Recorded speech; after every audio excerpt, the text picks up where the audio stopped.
জুলাই সনদ বাস্তবায়নে গণভোটে হ্যাঁর পক্ষে প্রচারণায় ব্যাপক তৎপর অন্তর্বর্তী সরকার।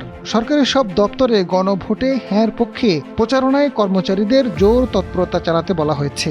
গণভোট কি এবং এর প্রয়োজনীয়তা সম্পর্কে দেশের প্রান্তিক পর্যায়ে মানুষকে বোঝাতে সব মন্ত্রণালয় ও বিভাগের সচিব, বিভাগীয় কমিশনার ও জেলা প্রশাসককে নির্দেশনা দিয়ে চিঠি পাঠিয়েছে প্রধান উপদেষ্টার কার্যালয়।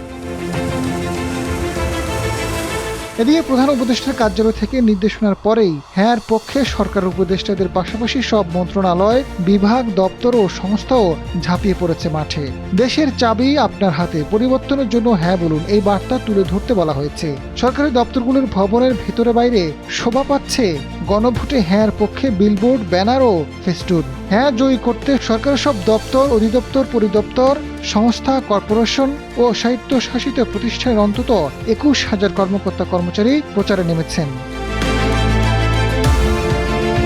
সরকারের হ্যাঁ এর পক্ষে নেওয়াকে ভালো চোখে দেখছেন না প্রশাসন বিশেষজ্ঞরা। তারা বলছেন, জনসচেতনতা বাড়াতে সরকার কাজ করতে পারে, তারা কোনো পক্ষ নিতে পারে না। সরকারের পক্ষ নেওয়া হ্যাঁ জয়ী হলে বিরোধীরা কারচুপির অভিযোগ তুলতে পারে, বলতে পারে সরকারের এজেন্ডা বাস্তবায়ন করতে, হ্যাঁকে জয়ী করতে রিটার্নিং, প্রিজাইডিং অফিসার সহ নির্বাচন সংশ্লিষ্টরা জড়িত।